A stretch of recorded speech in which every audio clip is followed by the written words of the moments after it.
Hello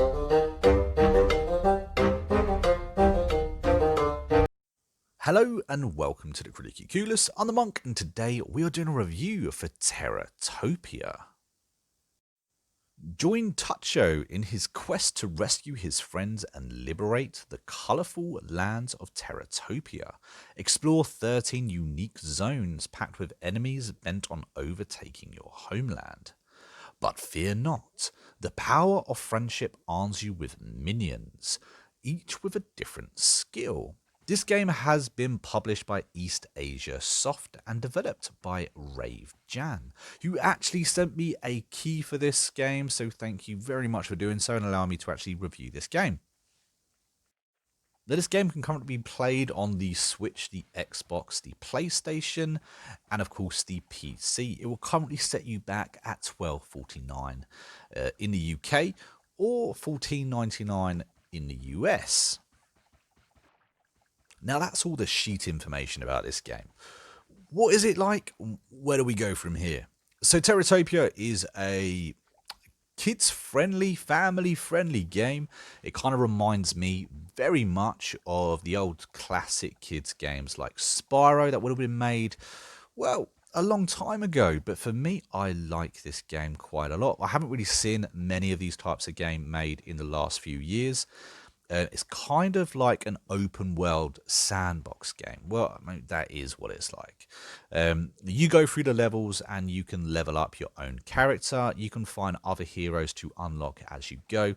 As you level up, as you progress through this game, you kind of unlock new skills, new abilities, and new ways to kick all of the monster out of your land.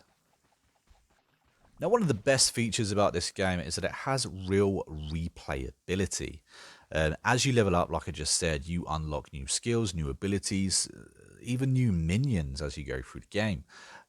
What that means is you can actually go back to the very first level, the very first zone, replay it. New things will be able to be accessed, things that weren't there before. Like this chest on the screen right now. Now, that wasn't there originally. And the first time that I even, visited this area, had it been there, I wouldn't have had enough eggs to unlock it anyway.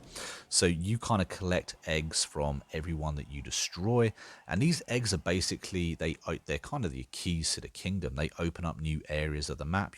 Certain things will be locked off, and then you feed the special monsters a certain number of eggs, and then that will,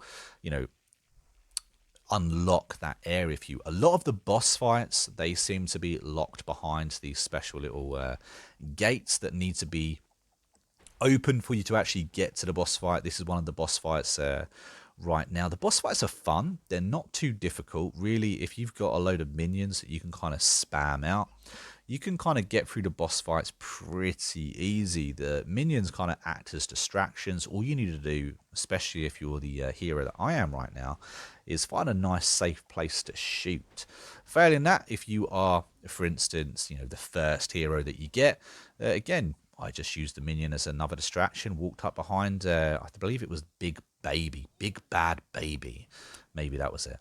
And yeah, so I just used, again, nice little distraction with the minion, walked up behind her, and all done. As you can see, this is Big Bad Baby right now. It's the first boss you encounter, and it's actually, I think, my favourite one. Is this Big... No, this isn't Big Bad Baby. That's Big Bad Mama. Big Bad Mama was probably really mad that I'd already given her baby a massive timeout. But like I said, I did actually find this game quite enjoyable. I had a lot of fun playing it. As I described it earlier, it's kind of a kids-friendly, family-friendly game. It's not co-op, unfortunately. That would have been quite nice. But what we have got is a very inexpensive, game that works really well. I had no dashboarding, no crashes, no glitches. It was very user-friendly, very simple instructions. As you kind of go through the game, like I said, you do develop new skills, and it flashes up on screen, what these new skills are and how you use them. The game definitely doesn't overload you with new abilities too quickly as well. So it's very manageable, very digestible, I think, for kids of all ages. Like I said, it's actually very colourful, as you can see. You know, the art that's used throughout this game looks really good. It's very inviting. As well. So all on all, I really enjoyed this game, and I think that there wasn't too many things within this game that I can really put down as a negative. I think probably the biggest negative is the fact that I see this as a kid's game, and it's not voice acted in any way. You know, there's a nice little story within this game. You know, but unless you actually read that dialogue coming up on screen, you wouldn't know that you are there to liberate your homelands. You know, that these are an invading bad guys that you have to fight off for, you know, for the sake of your very homeland. You wouldn't know that because, you know, you're not reading that information off your screen. I know that if I gave this to my child, they wouldn't bother reading that information. They'd just play the game.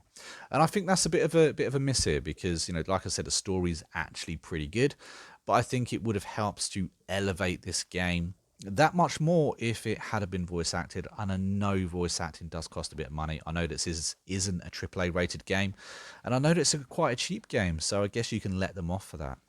And that's why I give this game a 6.5 out of 10. Now, like I said, I really enjoy this game. I would recommend this game for children of all ages. Maybe the younger audience would particularly enjoy this game. But, you know, it's kind of detailed enough for people of all ages to actually play. The minions are quite fun themselves. You get a melee minion, a ranged minion, and you also get a special little minion that you can use for these little gadgets right here. They kind of like jump in and use whatever the special little thing is. Sometimes it can be a turret, sometimes it can be something else, but they're kind of like your mechanic. They're the guy that can use all the machines around the map, and it's nice to have to have this little intricacy within the game. It just kind of adds an extra layer to it. But guys, if you have enjoyed this review, please don't forget to hit that like button and don't forget to subscribe to the channel. Like I said, there is currently 95% of all viewers not subscribed to the channel, so it does us a absolutely massive favor if you hit that button, subscribe to the channel, and that way you don't miss out on more awesome reviews just like this. But guys, from me, I have been a monk, we've been a Critically Clueless, and I will see you in the next video really soon. I hope you've enjoyed, and I hope you have a good day. Catch you later.